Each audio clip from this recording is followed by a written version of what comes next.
కృష్ణా జిల్లా మచిలీపట్నంలో అరుదైన వ్యాధితో మృతి చెందిన పవన్ కళ్యాణ్ వీరాభిమాని నిరంజన్కు జనసేన నాయకులు వీర మహిళలు ఘనంగా నివాళులర్పించారు. జనసేన కార్యాలయం నుంచి లక్ష్మీ టాకీస్ సెంటర్ వరకు సంతాప ర్యాలీ నిర్వహించి నిరంజన్ చిత్రపటానికి పూలమాల వేసి కొవ్వొత్తులతో నివాళులర్పించారు.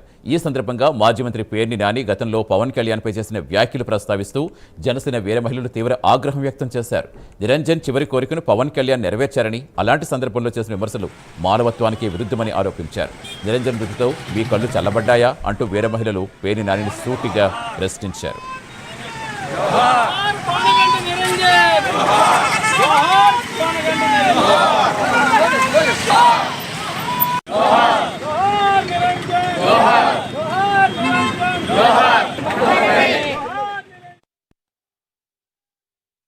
నిరంజన్ మరణ వార్త వినగానే నా మనసు ఎంతో దిగ్భ్రాంతికి లోనైంది. అలాగే నిరంజన్ ఆత్మ శాంతి చేకూరాలని ఆ భగవంతుని ప్రార్థిస్తున్నాను. వాళ్ళ కుటుంబ సభ్యులందరికీ నా ప్రగాఢ సానుభూతిని వ్యక్తపరుస్తున్నాను.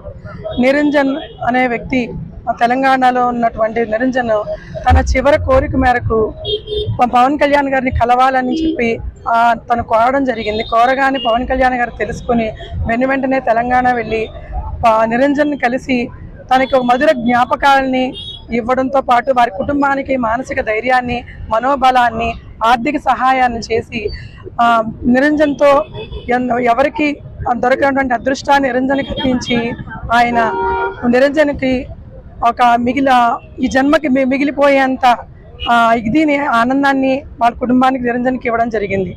అలా ఇచ్చి వచ్చిన మంచి మనిషిని మా పవన్ కళ్యాణ్ గారిని మా మచిలీపట్నంలో ఉన్నటువంటి పేర్ని నాని గారు అలియాస్ నాని అనే వ్యక్తి ఈ యొక్క విషయం మీద వెంటనే ప్రెస్ మీట్ పెట్టేసి ఎక్కడో తెలంగాణలో ఉన్నటువంటి నిరంజన్ అంట అన్న నా గుంట్లో బాలేదనగానే వచ్చేస్తున్నాను తమ్ముడు అని చెప్పి ఈయన వెళ్ళారని చెప్పి వ్యంగ్యంగాను వెటగారంగాను మాట్లాడి ఒక మనిషిని అంటే రాజకీయంగా ఏదైనా మాట్లాడాలంటే ఒక అర్థం ఉంది, కానీ ఆ అవతల మనిషి ఎటువంటి సందర్భంలో ఉన్నారు, ఎటువంటి కష్టకాలంలో ఉన్నారు అనేది కూడా ఆయన తెలుసుకోకుండా నోటుకొచ్చినట్టు అవాకులు చవాకులు పేలి ఆయన